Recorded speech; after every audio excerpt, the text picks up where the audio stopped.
Hello, hello, hello, hello, hello. This is N.A. Randall, also known as Way Way, and you are experiencing the Live Your Best Life After 50 podcast. And this is my first time doing a visual version of the podcast, and I have my special guest to thank for that. And my special guest today is Kwame Brown. And Kwame Brown is the host and executive producer of Always Real Talk. He's the former chair of the District of Columbia City Council. He also served two terms as council member at large. He is the former president and CEO of the Maryland District Minority Supplier Development Council. He also worked with President Clinton at the age of 27. And upon graduating from Morgan State University, he worked for the Walmart Corporation. So, welcome, Kwame. Thanks for joining me. Oh, no, no. Thank you so much. Thanks for having me on the show. Living your best life after 50. I mean, I've been following you and watching your show. I was like, oh, she is rocking and rolling. And who else could get me on the show other than my cousin, my first cousin? And that's my first cousin. That's Yes, my second, third, fourth. Is my first cousin. first Uh, cousin. I'm happy to be on the show. And one, I'm excited about what you're doing. I like your ebook. If people don't have it, they need to go check it out. I like the fact that you're really inspiring those folks that are over 50 to live their best life. Thank you, Kwame. Yes, and we are first cousins. Your mother and my father are brother and sister. So I am so happy to have you here. And I just want to jump right into it. Tell me, you look so great for your age of 53. You're 53 and living free. That's what I say that's what I say when I turn 53. And so how do you remain youthful? Hey, the first thing you have to do is you have to have fun. I like that. 51 and having fun. You got to have fun. And I tell folks, you know, a lot of times it just gets harder when you get over 50 years old, get to 50 years old, get close to 50 years old. You have to, one, make sure you get sufficient sleep, right? A lot of us, we're moving all the time. We're trying to achieve our goals. Some of us are already achieving our goal, and we just don't get enough sleep. Second thing is that we have to eat right. As you Yeah. know, when you get to 50, you just can't be eating this steak and cheese and chicken and all the stuff you used to eat because it just catches up with you. So you have to exercise, you have to eat right, you got to get a significant amount of sleep. And if you're a black man in America and you're over 50 years old, you're going to have some stress. And you got to figure out how to manage stress. Because if I meet a black person that's over the age of 50 and they tell me they don't have no stress, I look at them a little strange Yeah. because we all do, right? You have to figure the most effective and efficient way to manage that stress, right? You can't control everyone else, but you can control yourself, right? And that even when it deals with situations, you can't control whatever situation you find yourself in. The question is, do you want to be in that situation for a day, for a week, for a month, for a year, for a decade? No, no, no. You just have to take yourself out of that situation. Yes, and I agree. And so you were talking about exercise. You're a triathlete. Can you tell me a little bit more about your life as a triathlete? What? That sounds really good. You're a triathlete. That sounds good. I'm like, yeah, maybe that's what I am, a triathlete. But no, first of all, exercise is something that's been around in our family for a long time. I mean, I started running because of your dad. I mean, my uncle Lawrence Randall, guy had me running when he said I was a fat boy. And he would be out there and he would run all the time. And he's been a vegan as long as I can possibly For remember in over terms of 50 eating years. right. So when I lived around the corner from him, he would run, and I said, "I'm gonna get out there and start running." So I got out there and started running. He inspired me, and we always have someone in our family that is doing things that we know that we should do, right?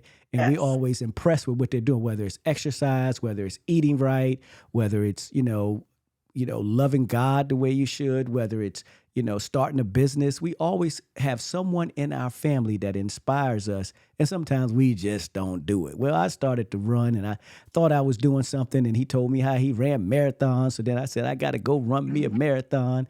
And then hats off to what I call, a group. And this is my crew. People that teaches me how to run, how to we talk about everything that people over 50 years old talk about. It's called our 5:15 a.m. run crew. We run Monday, Wednesday, and Fridays. We start at 5:15 in the morning, and we Wow. do it religiously. They've been doing it for over 20 years, and I've been doing it with them for about a good 15 years, or at least 10 to Wow. 15 years, where we just been running every day. Then we started to do swim and we started to bike. And there's a couple of us that we just, we all have A personalities, right? Who gets up at 5 o'clock in the morning to go run, right? No matter Right. how cold it is, we're out there running. But you asked about how do you live your best life after 50? You have to have accountability partners. And that's what Mhm. I tell folks. You have to, if you don't have some partners holding you accountable to eat right, to exercise, to sleep, you can't do it by yourself. You can't look at the man or woman in the mirror and think it's just going to happen. And that's the only person you talk to. So we do that, and we start doing triathlons, sprints, and then we did half Ironmans. And so that's how I got into it. And it's a way to do what? Stay in shape. Because if you Mhm. sign up for a race, you can't swim in the ocean and not train because you'll die, right? So it Right. forces me to actually train. And if I'm training, then I'm what? Eating right. If I'm training, Mhm. then I'm what? Exercising, right? If I'm training, what do those two things do? Help reduce what? Stress, right? Yes. So those things I kind of cheat a little bit. When I know I'm off, I sign up for a race because then I know how to get back and actually win. But it also does something else for you. Anytime you are running, biking, and swimming, it's challenging. Nobody wants to get to mile 20. Nobody wants to get on a bike and ride for 100 miles and then get off and run a marathon. Nobody really wants to do Right. that, right? Or you don't want to take a sprint where you might swim for 1,000 meters and then you might get off and you might bike 40 miles and then you might get off and run a half marathon. Every time I do it, I want to quit. I want to quit when I get up in the morning. When it's time for race day, I want to quit when I get in the water and I'm swimming. And I'm like, God, I'm tired. I want to quit when I get on the bike and I've got to mile 25. And I'm like, what was I thinking about? And I Yeah. want to quit when I'm almost to the finish line. So it forces you to really focus on achieving a goal. So those things, when you ask me, how do you stay youthful? There are a number of different things that do that people can incorporate in their life that would cause them to be better when they're going up against other challenges that exist. Yes, and also exercising improves your mood as well as reduces stress. So that's very good. I Depending admire on you. I love depending on when it. you start, right? Because every morning that I get up and I'm supposed to run, I have at least 125 reasons to stay in the bed. I got Mhm. another 125 reasons once I get to the bathroom not to leave the house. I have another 100 reasons before I leave the house when I open the door and it's 20 degrees outside to say you need to Yeah. get back in the bed. So you're right. It teaches you how to overcome things. Yes. Yes. And so you said that my father inspired you as far as running, and your mother inspired me as far as writing my book because she wrote her book in her 50s as well, Victorious Living, How to Live a Victorious Life. So I just wanted to mention that. So you said we have people in our family that inspire us. And so I wanted to ask you about your passions. What are your passions in life? That's a good question. What are my passions? Which of course they've kind of changed a little bit, from 20 to 30 to 50. But one thing has remained constant, and that is, focusing on how do I leave the next generation something different. That's something that I'm very passionate about, and it's because it's not about my kids; it's about my kids' kids, right? And how do I make my kids' lives better? And how do I do that? Is I one being love in the that. yeah. I mean, it used to be, look, I want to, make money. I want to start my own business. I want to help employ people. I want to help people that actually need help in a way where I can do it freely without, compromise and be authentic about it. And it all boils down to if we all help the next generation, then we'll leave this planet in this country in a better position. But more importantly, God brought you here to sow your seed. So my seed has to live and I have to inspire them. And that's what my passions really turn to, right? And one of the examples, which is funny because you mentioned exercising, right? And, I used to always try to get my daughter, I need you, come bike ride with me, go to gym with me, run with me. She's like, Dad, you crazy. I'm not doing none of that stuff, right? And we've been at this for like 10 years. And so this last year, she bought a bike. She's done half marathons now. She did a duathlon with me, and then she did a triathlon with me. So you never know the things that you do, whether it's your own child or whether it's your child's friend, right? That's looking at you and looking at their parents and what they do that you inspire. So my passion is always about inspiring, teaching, and leaving something that's tangible in the hands of the next generation. Yes, and I love getting the pictures and the family group chat of you and Lauren just racing and the dynamic duo. That's what I call it. When you Yeah. guys do your marathons and the triathlons and everything, I think it is inspiring. And like I said, I love seeing the pictures of the two of you together with your medals. Oh yeah, she loves the medals. There's no race if there's no medal. There's no Lauren, no Raggedy Roll there. But if that's what inspires you, I'm all for it. So yeah. Yeah. So tell me, what are the top three moments in your life?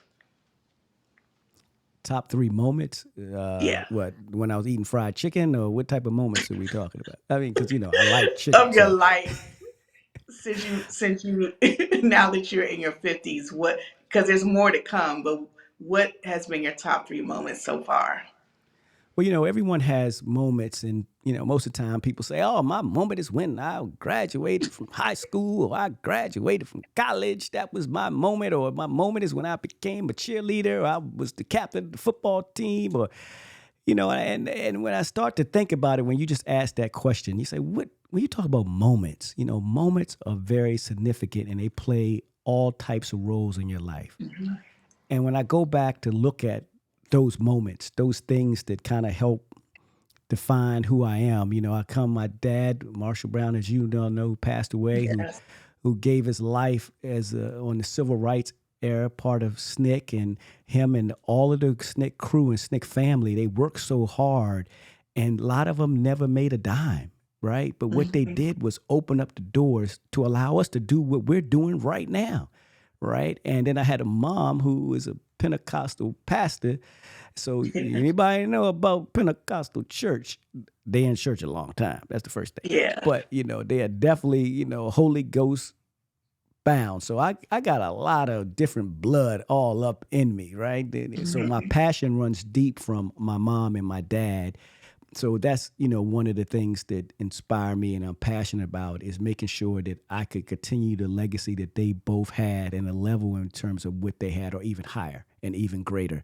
But the moments in life when I start to look back at it, you see, it took me a couple seconds to think about it, right? I had to think about it because you just hit me with the question. I was like, okay, okay, here are the moments that really define. When I was in the third grade, I failed third grade, right? And when I failed third grade, I was like, to me back then, I was like, it's just an embarrassing moment, right? If you're in the third grade and you got all your friends that you know in kindergarten, the first grade, the second grade, and you get to the third grade and you fail and you got to go back and be with the people that was in the second grade because, third grade, you was almost out of elementary school. So you was kind of like, I'm becoming the man. So I failed third grade. It that moment was a defining moment, right? That's a moment you could either give up or you could try to keep going, right? It's hard to be in the classroom with people who know that you failed the grade, right? Because everybody Yeah. looking at you, what you doing back in this class? So that gave me some tough skin, right? And it gave me the ability that you just got to keep going no matter what. The second moment that defined me is when I got expelled out of the school system, right? And Mhm. people say, "Oh man, you got expelled." They say, "We're kicking you out of here. You can't. You can no longer could be in the school system. You expelled out of school." Well, that was a moment that says, "Wow, man, maybe I need to not do nothing different." That was a very defining moment for myself. And then I had an opportunity to then decide that I wanted to stay focused, right, and try to get back focused, get on the path to move forward. Then the next defining moment was a moment in my life, and the reason why I'm saying this is because trying to live after 50, because we all Mhm. go through tough times. The question is, what do we do when we're faced with tough choices? Another defining moment had to be, when I went through having to resign as the chairman of the council of the District of Columbia. That was a moment. So there's a couple moments there. I mean, when Bill Clinton lost office and we all had to leave, that was a Mhm. defining moment for me too, right? Because you're young and you're doing all these things. Life is great. You work for the president. Life Yeah. can't be any better. And then you wake up and you're like, oh, the Joker lost. That means you don't have no job. So then you Yeah. have to then get back to being focused on how do you live your life after that. So there are a number of different defining moments, but those stand out to me because it kind of helped make me who I am today and face some of the challenges that I faced after each one of those particular moments. Yeah. And I didn't know I'm your cousin and I didn't even know this. So thank you for sharing that. I had no idea. And you talked about your father and you talked about your mother. And so I want to ask you about your role models, and obviously they have been role models for you. But who have been some other people that were your role models? Well, when you talk about a role model, it's such a broad question, right? Because people's like, Mhm. oh, this person's my role model, this person's my role model. I think that people go through life with a number of different role models that they don't even associate as role models. There are people Okay. around them that they see, different types of characters that they see, that they kind of pick up, right? People Hmm. know when people just are not good people. I wanted to curse, but I said I better not curse. But people want to know when I have a clean rating. right. So people know that, right? So in life, you run into different people that inspire you, different people that you see that bring out the best of you, whether you know them or you don't know them, right? They still play some sort of role in your life. I have to talk about a gentleman outside, of course, of my mom, and of course my dad, of course my uncle, who taught me how to be the fashionable expert that I am. That's why I have this shirt on today, because he knew it would be colorful. But more importantly, how to shine your shoes, how to wear a Hmm. t-shirt underneath your shirt, the things that a man should know, right? Those are Hmm. models, role models too. But Duke Green, and I have to say Duke Green. Duke Green was an entrepreneur, someone who was one of the most wealthiest black men in America in the 80s. He owned the largest black computer firm in the 80s when people wouldn't even think about computers. But Hmm. that's not why he's my role model. This was a black man who I met through was a good friend of mine's dad, Brett Green's dad. And I went over at Brett's house one day, and I think we were getting off the bus, and I ended up going to his house, and we walked up, and it was this big old house, right?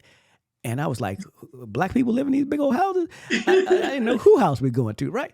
But uh, we got there, and then, butler answered the door. I was like, this TV, what is this? So we get in, and I see this man, Duke Green. And Duke Green can talk some shit. I mean, he can talk, but he's always inspiring. And the reason why I always consider him a role model, because this is one of the first times that I saw a very successful, unapologetic black man, and a high level, being authentic and being themselves and not Mhm. scared. And it made me realize, as someone who, mom was a preacher and a dad is in civil rights, they were always, you know, it was never about the finances. It was about the cause. It was about changing the lives of people, of making people's lives better, fighting for them when they didn't even know they needed to be, they fought for themselves, fighting for people who act like you didn't even help them after you spent years helping them. So when I saw him, and he inspired me, because at that particular moment, college wasn't even on my brain. I wasn't thinking about no college. I mean, I was with the Woodrow Wilson High School, and I was at the bottom of the class. I wasn't at the middle. I was at the bottom of the class, And he was like, he kind of talked to me about being an entrepreneur. Every time you was around him, he talked about if we was drinking a soda. Oh, see, what you got to do is you take these Cokes and then you can go sell these Cokes and talk to the distributor and y'all can have Coke machines all over the place. We had a straw. But see, you take these straws and you get these straws and then you could be the first black person to have all the straws. He always had an idea. You talking about hot sauce? Oh, we can make our own hot sauce. And then what you can do is you can put it in all the restaurants. So he was always like teaching. And as a young man, I was sucking that all up, right? Because I wasn't around that. So I understood how to be an entrepreneur, but more importantly, how to still be unapologetically for your people and still be wealthy. So he inspired me. It's funny because he went to Morehouse and he'd say, so when I was time to apply for college, I said, I'm going to go to Morehouse. Now, I didn't know you couldn't get in Morehouse with a 1.9, but I apologized. I applied to Morehouse. I mean, after I didn't get accepted and I went to college, I ended up hiring people that actually did go to Morehouse. So, I did contribute to the Morehouse family. But back to my point, that was a role model for me.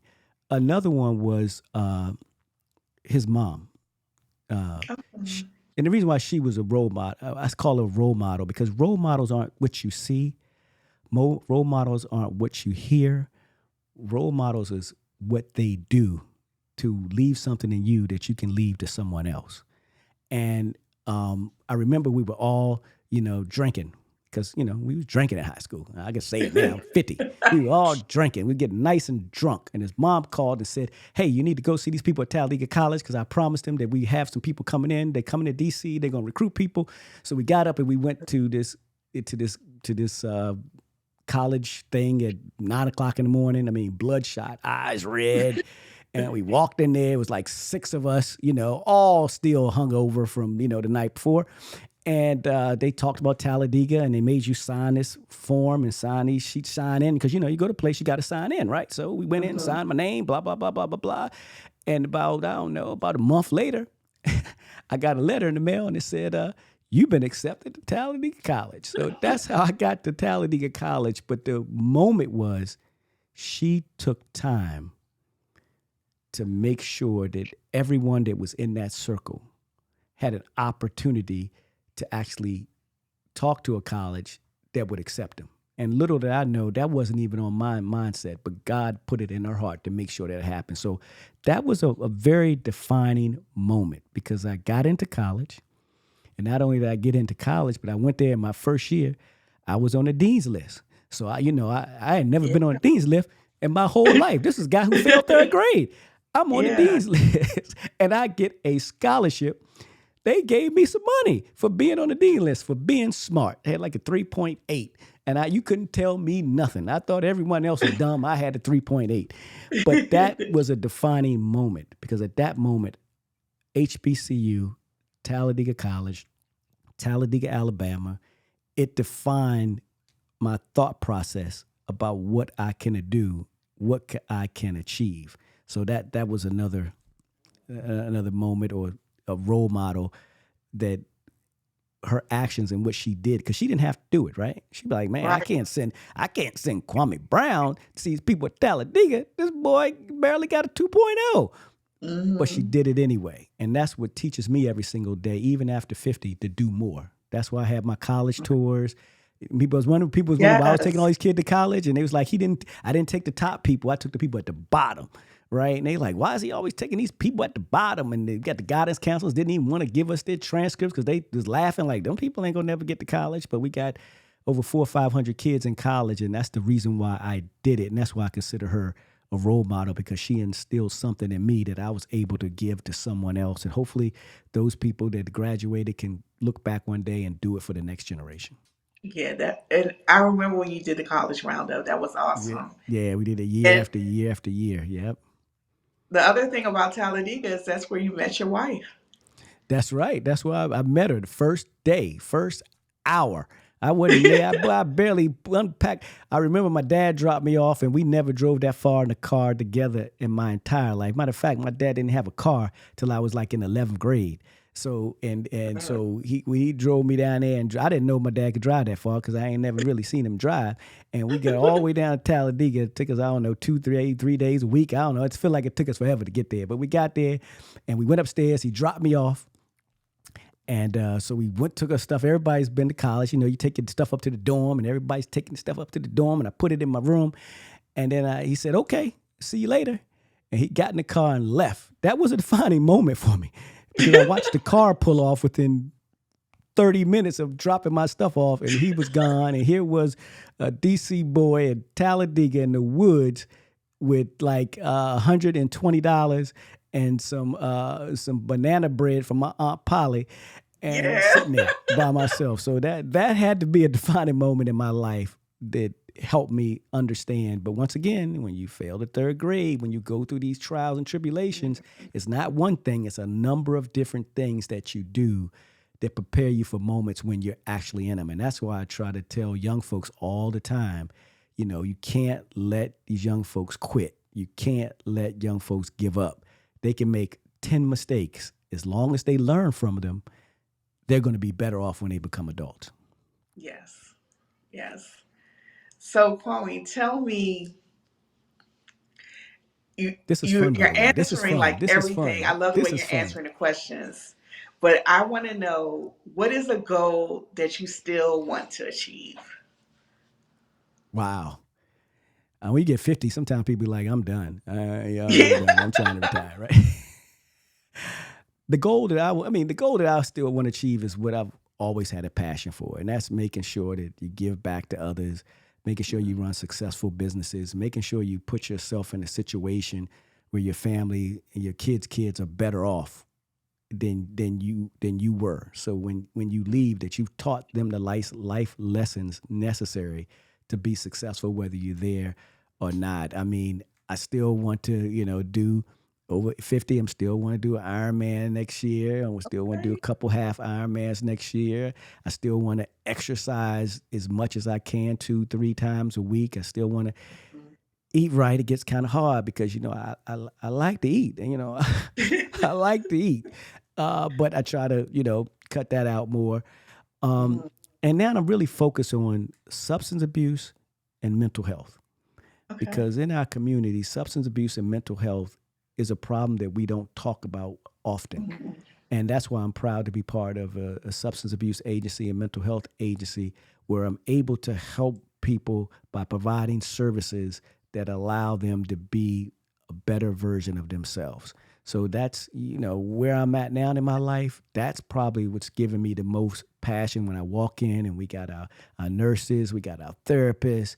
They're talking to people when I see people come in, and they just want a place to go. And it's a lot of people that just don't have a place to go. Those people that are Right. working and they have insurance, they can look at the back of the number and they can call insurance and they can get help, right? But people that don't have no job, people don't have no place to live, people that want to Mhm. get off of, marijuana, cocaine, whatever they're on, alcohol abuse, they want to get off of it, but they need a place that they can unload, that they feel safe to have a conversation and be treated as a human being.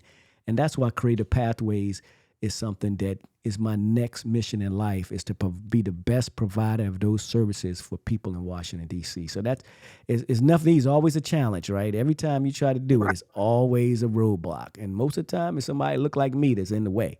But, you just got to keep focus, because when you in any city you are in America, or wherever you are in America, you always see people that need that type of help. And the question is, how do we provide quality services? Because it affects them, it affects their kids, it affects their families.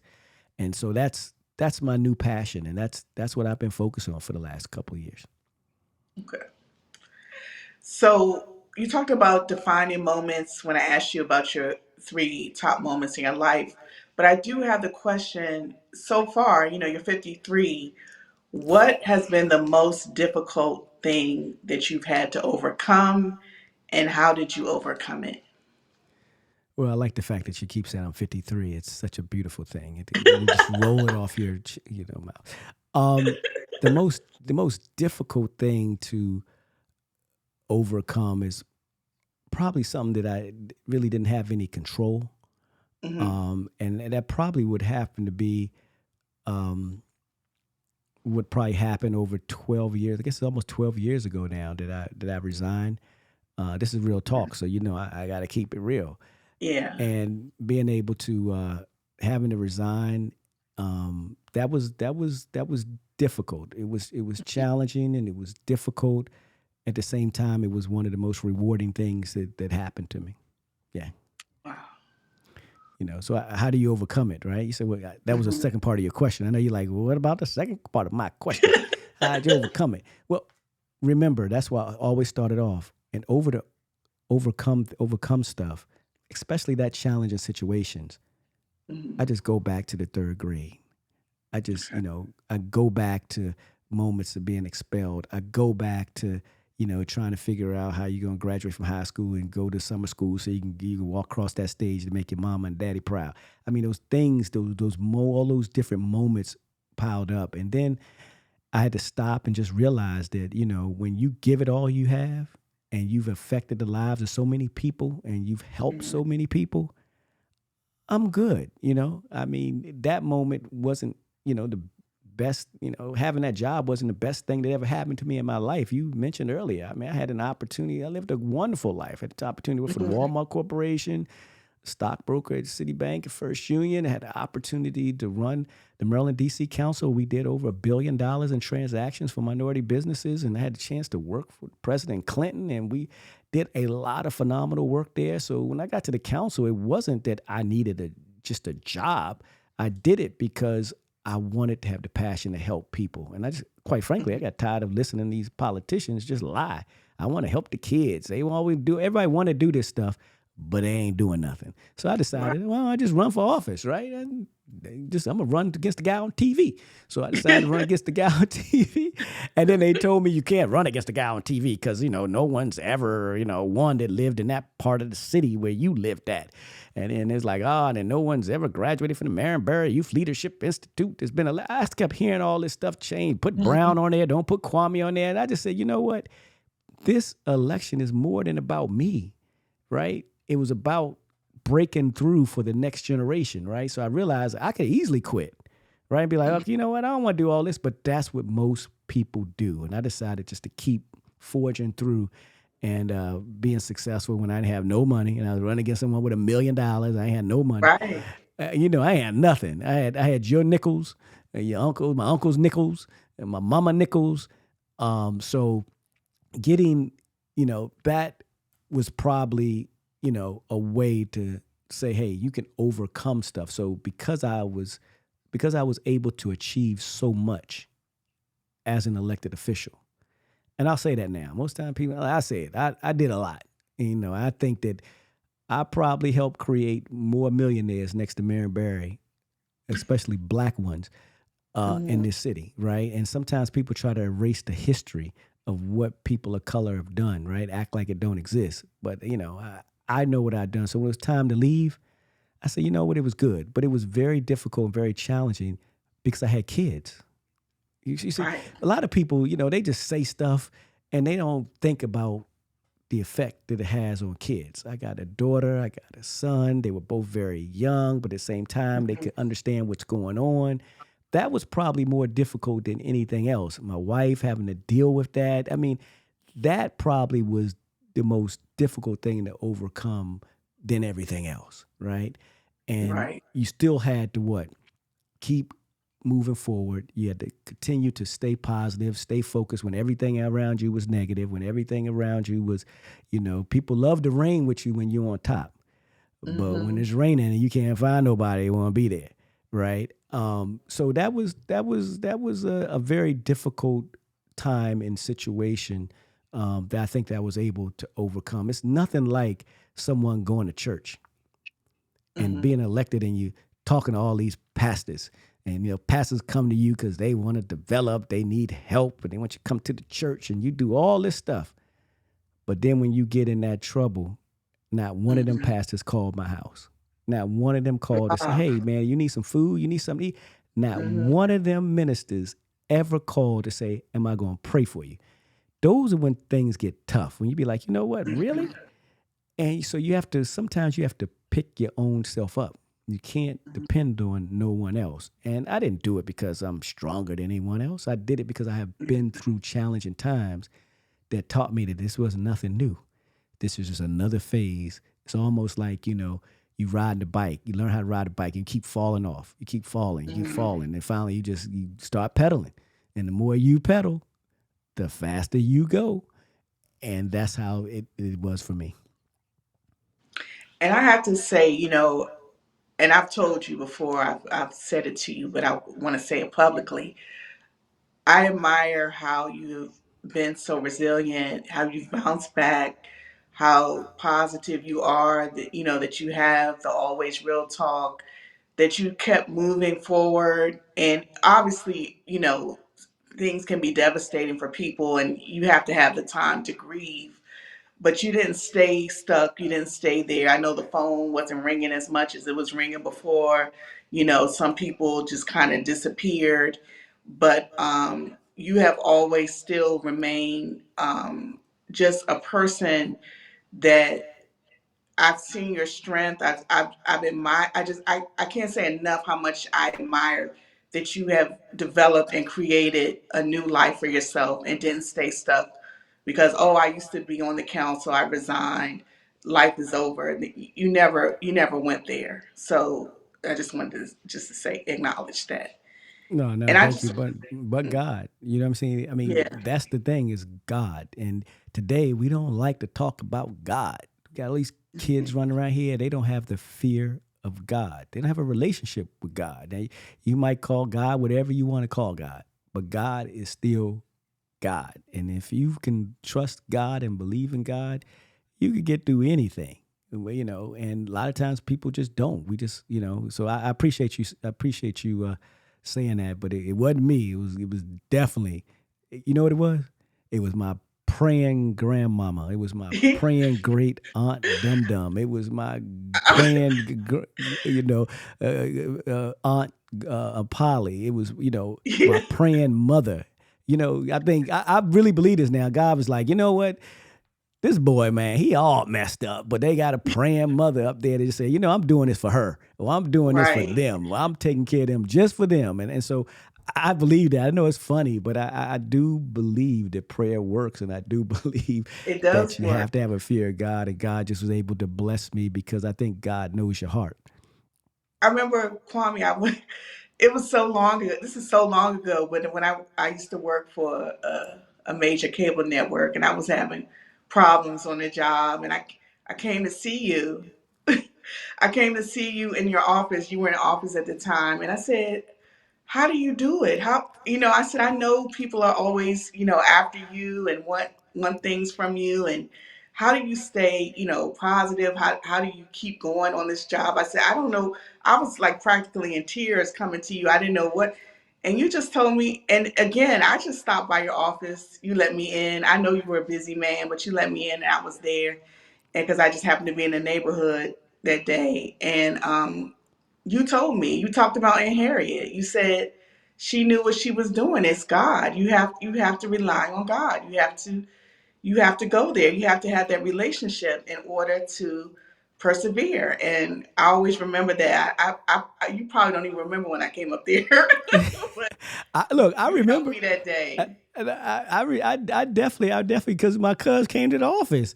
I mean, people I see come to the office all the time, and you happy to see your family when they come to the office.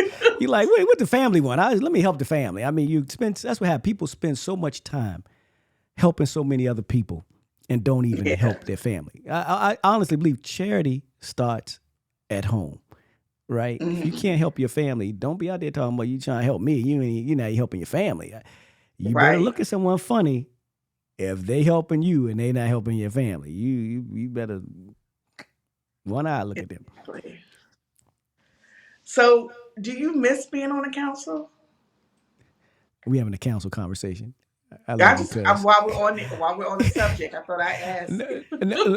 Um, do I miss being on the council? No, no, Okay. I don't. I think people um always say, "Oh, you miss." I didn't get on. I didn't become an elected official and run for office to do ribbon cuttings and have the council tag and to go to all the special stuff. That you know, I don't miss any of that. What I do miss, and I probably miss it more so now than I did maybe 8 years ago, is when Mm-hmm. you see so many people that need help, or you see so many people that services should work for, or the government should work for, and you don't see it working. Mm-hmm. That's what gives me pause. That's what drives me, to every once in a while being like, you know what, I need to get back in the game because this I know how it's done. I've had an opportunity to play on every single level. So I Mm-hmm. know what we can do if we actually want to do it. And a lot of times I'm just see things that I know can be done and people just don't have the kahunas to do it. And Mm-hmm. that's what sometimes drives me to say that ain't right. And I know ain't is not a word, but that ain't right. Well, the last question I have for you, and you kind of already answered it, but I just want to reframe it and say, what legacy do you want to leave to your children? Oh, legacy. Wow, that's such a loaded word, legacy. I mean, Mhm. one is that they have to have the fear of God. Mhm. That's I truly believe they have to know God for themselves and they have to have the fear of God. If I do that, I'm good. Okay. I'm good because I know they're gonna be good. No matter what the situation is, they're gonna be good. They've had an example to see trying times. They had an example to see success at the highest level. They had an example to see the struggle. I mean, it happens all the time, right? Your kids or your family members or your friends' kids or your friends, everyone is always looking at everyone. So you never Hmm. know who you're going to inspire. That's why it's so important. Keep going no matter what. Don't give up. Matter of fact, at 50, go harder, right? Because I you love just got to that. I need to go write that harder. down. Hey, man, 50, you got to go harder. Um, and that's what I inspire to do is just to go harder. I'm not saying go big. Don't do all this reality show stuff, what you see on social media. No, just go hard in life in terms of your character, in terms of what you want to accomplish, how you help other people. I always have this saying, and they say, "Well, Kwame, why you always try to help people all the time?" I said, "Because I mean, because I sometimes at my own detriment, but I try." And the reason is that I just feel as though if I'm blessing people every day, then I'm gonna be good. Because you can't bless anyone unless you're what? Blessed, right? Right. So if I figure if I'm always blessing people, I at least have to be in a position to be able to actually have to bless them. So I'm thankful every time I'm able to do something for someone, help someone. And at these times in life, we just take time. We don't, it doesn't cost anything sometimes to help people. Right? Some things are just Mhm. words, encouragement, things that you can inspire. Just tell them. That doesn't cost you anything. The problem is people always want something for nothing, or they want something. And the problem with life is everyone wants to take, take, take, take, take, take, take. And I want to teach my kids to give, give, give, give, give. No matter what relationship you're in, it's never going to be a positive relationship if you got some person that somebody's taking more than they're actually giving. If you give Right. more than you take, you'll have more to give. So that's been my philosophy. Wow, for a long time in life. So yeah. I love it, Kwame. And Oh, Kwame, I hold want on. to You're thank right. My kids. You asked me a question, you. specific question about my kids. What I want legacy. I hope that was enough legacy to leave them. But I also, because remember, this is about my kids, right? Everyone's like, you want to Yes. leave the next generation. No, I want to leave my kids, right? And I have a photo in my kitchen that Hmm. I found that my dad had that I found when he passed away. And I Oh, always said that I want my great great grandkids, my picture to be in the house. That's what I want, right? okay. Because people don't realize it.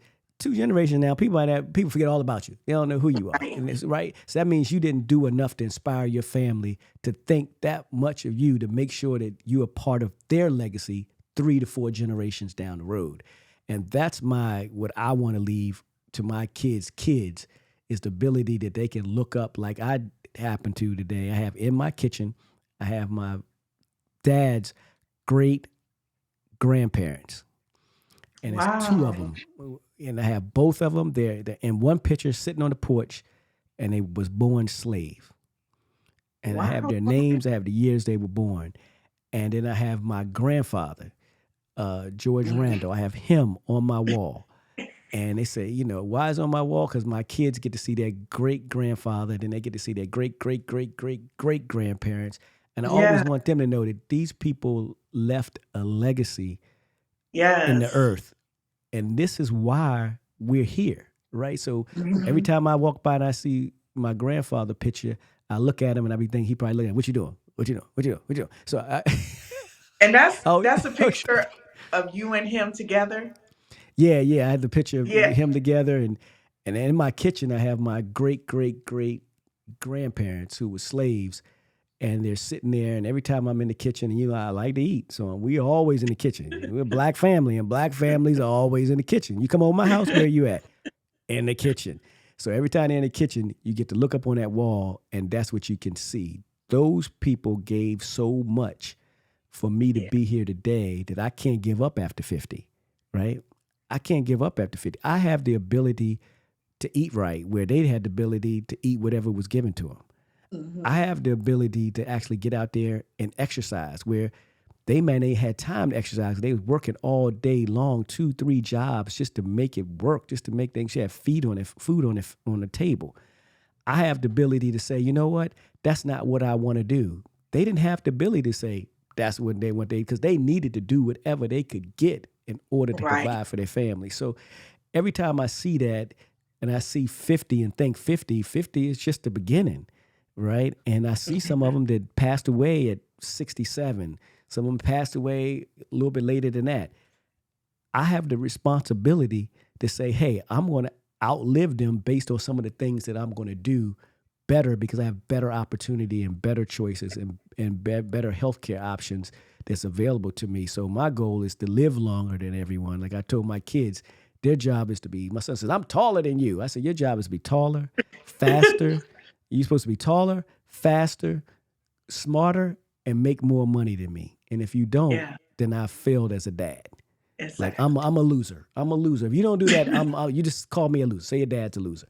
That's so. What I want to leave them is the ability to keep pushing, but also ability to know exactly where they come from, exactly who they are, and exactly how to keep going when you fail. Because in life, you gonna fail, right? Yeah. Some people fail before 50, some people fail after 50. The idea is that you have to know how to get back up and keep going.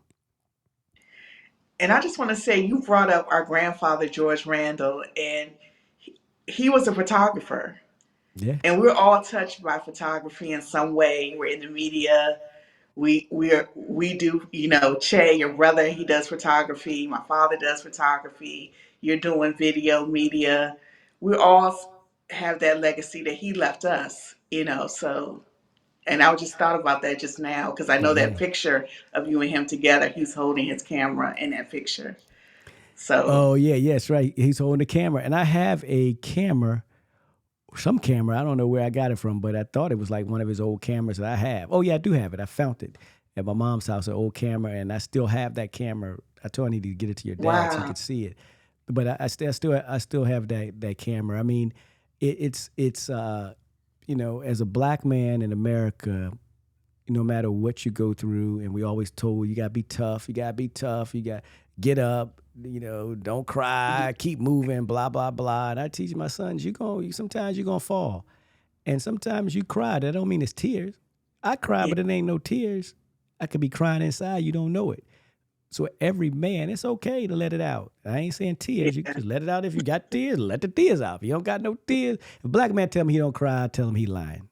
I'm gonna tell him he lying, and he know he lying. Every black man has shed a dry tear or a wet tear at yeah. some point of their life, and especially if they're 50 years old. But your show and what you're doing about inspiring people to live their best life after 50 is, really focusing on, because sometimes at the 50, you think that the friends you have are what you, because you start losing friends when you're 50, Yeah. right? You're like, people, but they ain't the same type of friends, right? Your circle Mhm. gets smaller, right? And I try to tell people, even after 50, sometimes you have to make sure you have a circle around you. You have to have a support Yeah. staff around you. Go make sure you got a lawyer that's a friend, an accountant that's a friend, a doctor that's a friend, an entrepreneur that's a friend. I mean, the only way you can do that is to survive, is to have a network around you that you can depend on or bounce ideas off. Because a lot of people just look at the man or the woman in the mirror when they get 50 and they forget about everyone else that's around them, and they try to have that conversation with that joker in the mirror. And I'm gonna tell you, it ain't gonna work, right? It ain't gonna work. And the next thing is that when you're 50, all the 30 people looking at you like you old, right? That's what happens. They like, you old, right? And then you looking at the young Yeah. people like, I used to be 30 and I always do this when I was 30. That's why I hang around a bunch of young people. That's another thing that keeps me youthfulness. I keep young people around me, right? Yeah. Because one thing we can learn, if you're older, you can learn from young people how to maneuver in a new environment, right? Right. And if you're young and you hang around some older people, they can teach you the wisdom of what you need to get around things that they've overcome. And it seems like now it's always a fight between, oh, they young. I mean, they old. I mean, people still tell me I'm young. Oh, you ain't nothing. You just young. They've been saying that Right. since I was 20. I said, my goodness, I'm 53 now. I done Right. been through a whole bunch of stuff. And, I got a mortgage. I got kids. They graduate from college. Yeah. When I got gray hair, when do you become old, right? So a lot of older people don't hang around young people because they can't relate to them, and they forget that young people will keep you young. I'm not saying go out there, wear your Yankee baseball cap and wear the jeans and try to look like you're 20. I'm just saying being around young people and their thought process and their Yeah. energy and how to advance technology in a way that's going to benefit others. And those are two tips in my ebook, How to Live Your Best Life After 50. And connecting with young people and also connecting with older people who are living the way that you want to live your life at their age. And I did mention, and Cammie, who is your mother, she is a person in my life that I look towards. She has made her dreams come true. Like I said, she's so funny. And she's a prayer warrior. You were talking about prayer works earlier. And Aunt Cammy, if something's going wrong with you, she's not going to even ask you, do you want me to pray for you? She's just going to start praying immediately. Anybody that comes to her. So those things, like you said, those are the things that help you to live your best life after 50. Those I have 50 tips, and two of them you just talked about just now. So yes. Oh, absolutely. I tell some of my boys, I like, look, man, y'all should call my mama and thank her because she was praying for y'all. And I Yeah. know you. I know you don't got nobody around you praying for you. And she was praying for you. You ain't know she was praying for you. And she got a very good relationship with God. She got one of the Yes. best relationships. I don't know. No one's got a better relationship than my mom with God. That's why I be like, God, I know you might not hear me or you do, but I know you hear my mama. So do Yeah. this for you. Do this for my mama. But you're right. We have to be able to listen to that older generation. I mean, you have your dad, which is my uncle, and he keeps me. God, when I get 50, I eat way better now because he always sends me some. Because he knows how to DM. He's a Right. over 76 year old Don't talk DMer. about those He knows how DMs. to DM. He'll DM me all this stuff about don't eat this, don't eat this. This Right. gonna kill you. That gonna kill you. Oh, what? And he'd be right, right? And I could just be like Right. delete, delete, delete. But Yeah. I actually read everything he says, and I know I like, oh, he gonna tell me now I can't eat this, I can't eat that, I'm gonna Right. die. Everything. And so I do it, but he has been an instrumental part of the first part that you talked about. How do you stay youthful? Right. And the first thing you have to do at 50 is you have to have a better diet. Yes. Right? I know people, they smoke, they drink, they eat, they don't exercise. You're gonna die, right? I mean, it's just simple. You're gonna die, right? You can't eat Yeah. all you want, smoke all you want, drink all you want, and not exercise. So Right. got to exercise, right? And people are like, I don't know what happened. Yeah, the person. Well, you can't exclude the most important element after you get 50 years old. And I know people don't like to talk about it, right?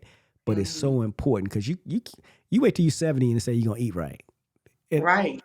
That ain't gonna work. And I know ain't a word, but that ain't gonna work. So living your life after 50, diet, exercise will help your mental stability, help your mental health, and it will also help you live longer. It can't be about the money. There's not enough money in the world that can stop a sickness. Right. Ask Bill Gates, right?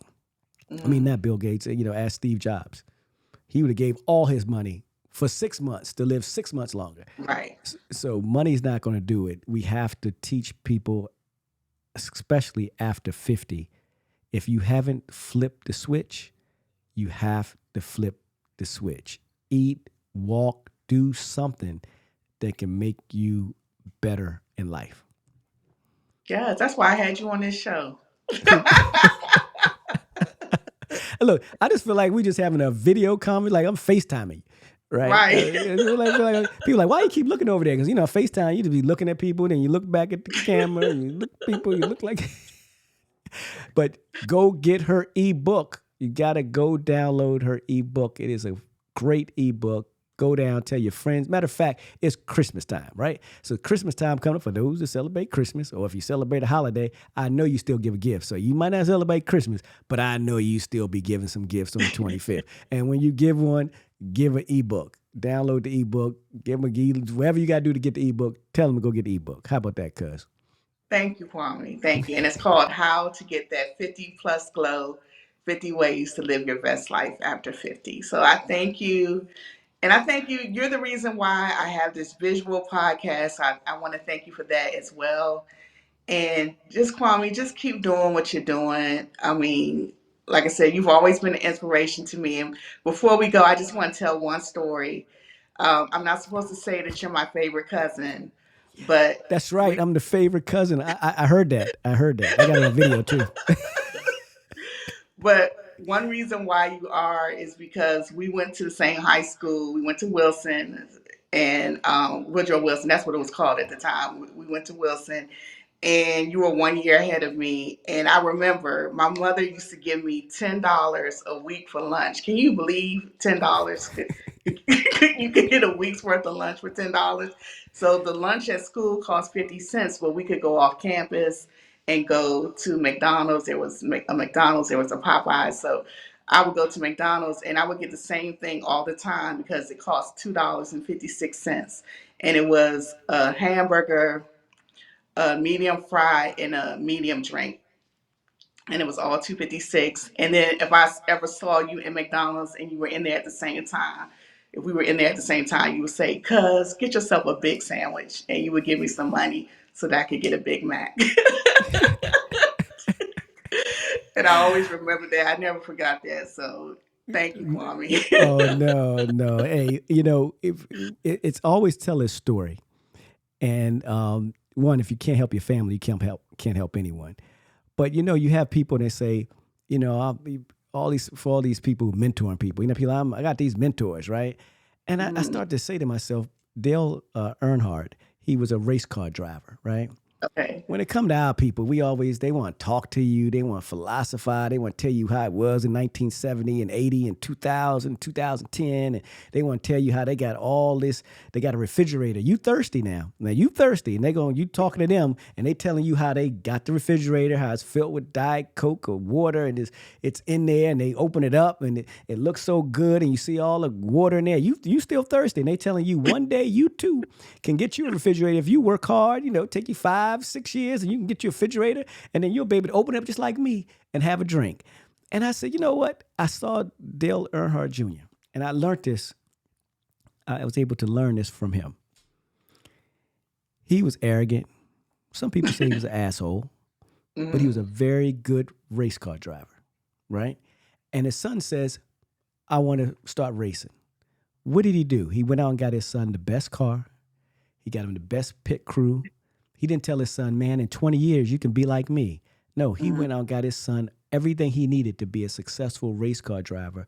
And you remember, he lost his life driving a car. And his son ended up becoming a Oh, champion.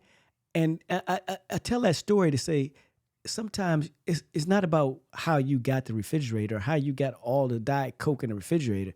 It's about opening the freaking refrigerator and giving them a Diet Coke so they can. I mean, we have to yeah. stop that as a community. And I say that for how do you live your best life over 50? It's not Mm, let's do not repeat what's happened in the past with so many of us. When young folks Yeah. come to you for advice, when young folks come to you and want to know answers, don't tell them all your glory stories. Actually, do something to help them. Yeah. Do something. Give them something, right? Don't tell them you too can wait 10 years and you too can be on the council. No, take care of them immediately. Help them, because that's what happened to me, and that's what I want to inspire people over 50 to do, so then they can what? Have a better generation. And that's how we create that. So when you said that, I was like, you family. I was like, yeah, get yourself a big sandwich, girl. Come on, I got you.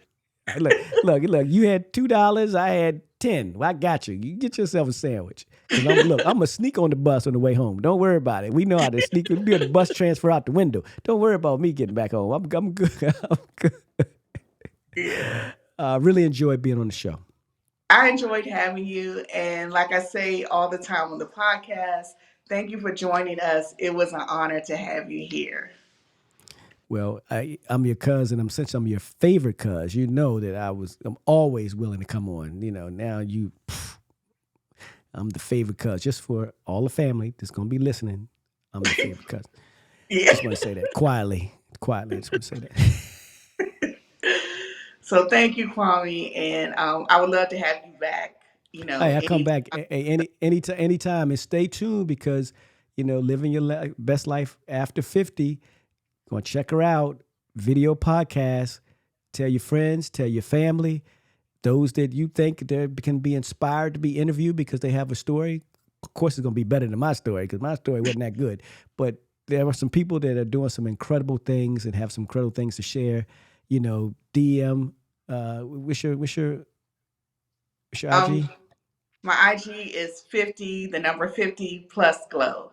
There So you you go. can DM me on Instagram and I'll answer you, or you can email me at 50plusglow@gmail.com. That's right. Email her. Because then everyone want to be on the show. So make sure you got something to say. Don't just be on the show because you saw a reality show and you just want to get your post up so you want to be on the show. This show is about inspiring people over 50 years old. You're doing a great job, cuz. Love you. Thank you. I love you too. Bye bye.